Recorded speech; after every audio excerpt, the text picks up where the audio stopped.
right, and that is the trade deadline, ladies and gentlemen. I ain't gonna lie, that shit was kind of eventful and depressing at the same time. And in today's video, welcome back to the channel. We're gonna cover all the developments that we're gonna do like a little bit of a grading system, you know what I mean? We're gonna do like a ranking system to see who had the best trades, who had the best outcomes, and who sold.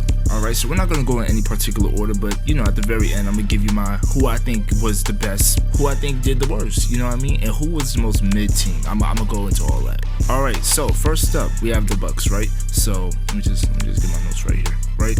So, and we're only just saying for the past 24 hours. That's it. You know, we only doing February 8th, February 7th. We're not doing February 6th. Okay, so the Bucks I marked as winners because really giving away campaign for Pat Bev, honestly, is something that will surely ignite the team's fire going forward. You know, they 1-4 right now with Doc Rivers. She ain't really that good over there, let's be honest. But no complaints here. That was a great trade. The Jazz, kinda mid. I'm gonna be real with you, right? But potential breakouts. So just hear me out. It could be a winner, but it's a little bit mid. So trading away Simone and Kelly and Ochai, I mean, it wasn't the best deals in the world considering their positive output as well as their potential this season, you know, as the season was ongoing. However, if there's anything about Utah though, is that they have a wonderful development system that could do wonders. Kind of like the Gordon Hayward, they really were able to bring out the star and Lloyd Marketing. Colin Sexton went down with the knee injury, so this clockwork for them, you know, so they could bring out the best in their new additions like Kevin Knox, the Fortnite man. They could bring out the best in Kira Lewis Jr. And they got the new draft rights for Gabriel as well as the draft pick. So honestly, I would say the Jazz. I'm not gonna call them mid. I'm gonna say winners. Oh yeah, they also got Wilt Sutton auto. So the Celtics, I marked them as mid for this one. It's better for the now than the future. So giving away an injured player with 2 second-round picks for another injured player with a somewhat, you could say, worse condition when it comes to their injury, it can be a major issue. You know, like Robert Williams, he had his injury and he went down in the finals. You don't really want that to be a repeat scenario. Though given Tillman has a higher ceiling, I'm not really going to place this as a loss. It's more so, it's in the middle. We'll see how the season progresses. 76ers. I was going to mark this as the loss, but it's perfectly mid. I think they could contend for the conference finals. I think they could be a second-round exit, honestly, because despite the regression, they got Buddy Hield, and he could be what they were missing in terms of an additional bucket. You know, Buddy Hield, you just kick it out to him. He's scoring that shit, honestly.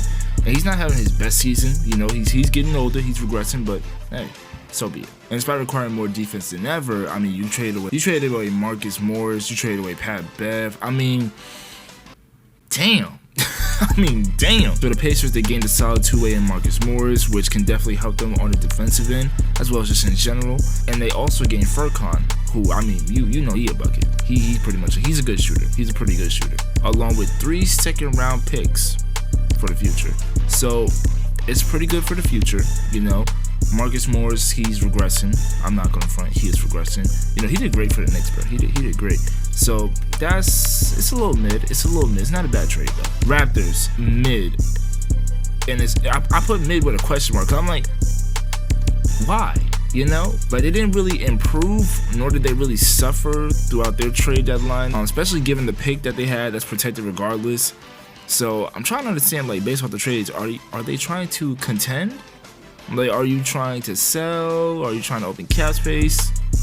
I'm a little bit confused on that front, but I mean, I guess you'll find out in the coming months, I guess, but I don't know, it's a little confusing. OKC, I got nothing bad to say about this. Winner, chicken dinner, amazing. Hey, playoff push is loading. You know, Nino, you watching this, bro? We know you an OKC fan, bro. I know you just jumping for joy, bro. So Hayward was a brilliant addition to the team, of course. You know what I'm saying? Pretty solid vet and not a non-problematic veteran at that. Pretty solid output, and then you exchange Bertans and Trey for him. That's pretty good. The Hornets. What the fuck? I want to know why. What was the point? What are the Hornets trying to do? That's what I'm trying to understand. I'm not following y'all game plan strategy. I mean, y'all might as well get a team to me, bro. I'll take out to the playoffs within 2 seasons. The Knicks. I marked this as mid at first. Can it be a winning situation? It can, but you gave up 4 guards. Yes, they get Burks back, who obviously is a bucket, and they gave Bogdan. I said Bogdan. I can't really pronounce the name, but it's a pretty good trade. No first round picks were exchanged. I mean, people are raving about that, but traded second round picks. Traded 4 of your guards. 4 guards, bro. Why are you trading 4 guards? So, I mean, yeah, well, because Burks is more of a forward, isn't he? Okay. It's okay trade. I'm just surprised they gave up Ryan again, bro. They always trade Ryan. The Mavs. Now, I put this as mid because PJ Washington was a great pickup. Don't get me wrong. Daniel Gafford, great pickup. Don't get me wrong, right? But getting rid of Grant, he could hustle. You know what I'm saying? Getting rid of Seth, good shooter, and a first round pick. I mean, they're trying to contend, and a first round pick, it could weaken the team a little bit. And you got rid of Holmes, of course, but Holmes was aging and regressing a little bit. So, understandable in that case. Overall, I'm going to say mid to slightly winner status. You got to see how it develops, how they all mesh in terms of chemistry. The Wizards, mid. Absolutely mid. Look, and the reason I say that is Holmes is an aging forward / center, right? 30 years old. And you're a team that's trying to rebuild. Why are you trading Gafford? Was he unhappy behind the scenes or something like that? Cause I still feel like you could have got a better deal than that.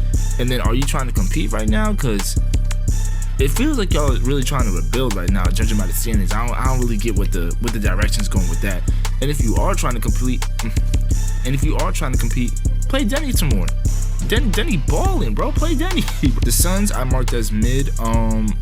Really, they have good additions. Royce O'Neal, that's pretty good. 3-and-D player. But my main thing is, why aren't you expanding on your depth? You're trading more players out than you are receiving in. I don't really know if the Suns really understand that come playoff time, they're gonna need that bench. You're gonna need that bench jumping, bro. So I'm gonna give it a mid-rate. The Timberwolves, I marked them as losers for this one. Are giving up a guard and a two-way player, Troy Brown, with a pick for Monte Morris, who, not because he was on the Pistons, but in general, he's having his worst statistical season.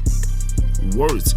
Not his second worst, not his third worst. His absolute worst by a far margin, even his field goal and 3-point percentage. That's questionable. So the Nets are marked as mid. What a fall from grace from the D-Lo era. What a fall from grace, bro. But getting rid of Spencer, that was a good thing, you know what I mean? Getting back Dennis, okay. So I'm gonna say it's a mid. I'm gonna say it's a mid rating. And then the Pistons, the Detroit Pistons, man. Winners. Absolute winners. I had to save the best for last. Look, they are racking in more youth, unloading more vets, gaining picks, clearing out bad apples. They did phenomenal. And they got rid of Killian Hayes. So, that's my takes. Let me know your takes in the comment section. Where's the camera? Let me know your takes. And I'll just catch y'all in the next one, Catch y'all. You feel me? Thank you for watching. Thank you for tuning in. And peace out. Baby girl awesome, it ain't capping the slightest. She take oxygen to be like a Midas. When we walk in the room, we the brightest. Different topics, but I'm steady vibing. In the mud, but I better stay striving. With the feeling, I'll always be thriving. Creepy steps, but I cannot quit climbing. Know your circle before you start typing.